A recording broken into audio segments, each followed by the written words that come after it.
എന്താണ് ഇവരുടെ ആദർശം? എന്താണ് ഇവരുടെ വിശ്വാസം? എന്തിനു വേണ്ടിയാണ് മുജാഹിദ് പ്രസ്ഥാനം വെച്ച് പുലർത്തുന്ന ആദർശത്തിൽ നിന്ന് ഈ ആളുകൾ വിട്ടുപോയത്? മുജാഹിദ് പ്രസ്ഥാനം പറഞ്ഞു, ജിന്നുകളോട് നടത്തുന്ന സഹായാർത്ഥനകൾ ശിർക്കാണ് എന്ന് കേരള ജംഇയ്യത്തുൽ ഉലമ പ്രഖ്യാപിച്ചു. കേരള ജംഇയ്യത്തുൽ ഉലമ ഈ സമൂഹത്തിന് നൽകിയ സന്ദേശത്തിൽ പറഞ്ഞു, മനുഷ്യനെ സംബന്ധിച്ചിടത്തോളം അദൃശ്യവും അഭൗതികവുമായ ജിന്നിനോട് അവയുടെ കഴിവിൽപ്പെട്ടതോ അല്ലാത്തതോ ആയ സഹായം ചോദിക്കുന്നതും ശിർക്കും ഹറാമുമാണ്. ജംഇയ്യത്തുൽ ഉലമ പറഞ്ഞു. ഇത് ഉൾക്കൊള്ളാൻ കഴിഞ്ഞില്ല. ഇത് ഉൾക്കൊള്ളാൻ കഴിയാത്തത് കൊണ്ട് ഇതിൽ നിന്ന് ആളുകൾ വിട്ടുപോയി. ആ വിട്ടുപോയ ആളുകൾ ഇപ്പോഴും ആ വിശ്വാസം സൂക്ഷിക്കുന്നു.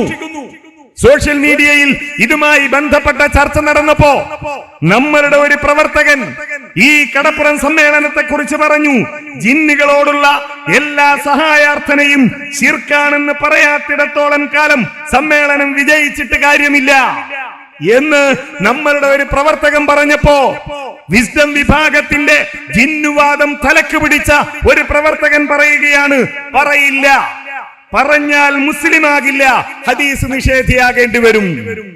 എന്ത് പറഞ്ഞാൽ ജിന്നിനോടുള്ള എല്ലാ സഹായാർത്ഥനയും ശിർക്കാണെന്ന് പറഞ്ഞാൽ മുസ്ലിം ആകില്ല, ഹദീസ് നിഷേധിയാകേണ്ടി വരും എന്ന് വിശ്വസിക്കുന്നവരാണ് വിസ്ഡം വിഭാഗത്തിലെ ആളുകൾ. അപ്പൊ പിന്നെ സ്ക്രീനിൽ എഴുതി കാണിച്ചല്ലോ, ഫൈസൽ മുസ്ലിയാർ പ്രസംഗിക്കുമ്പോ എന്താ എഴുതി കാണിച്ചത്? ജിന്നെ രക്ഷിക്കണേ, മലക്കെ രക്ഷിക്കണേ എന്ന് തേടുന്നത് എല്ലാം ശിർക്ക് തന്നെ.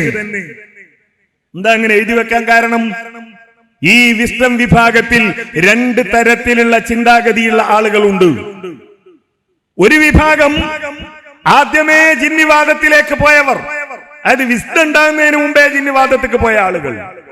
അവരുടെ വിശ്വാസം ജിന്നിനോട് ജിന്ന് ഭൗതികമാണ്, ആ ജിന്നിനോട് ഒരു സഹായം തേടിയാൽ, അതിന്റെ കഴിവിൽപ്പെട്ടത് തേടിയാൽ അത് ശിർക്കാവില്ല എന്നാണ്. അതാണല്ലോ ഫൈസൽ മുസ്ലിയാർ കോഴിച്ചനയിലെ വാദപ്രതിവാദത്തിൽ എഴുതിയത്.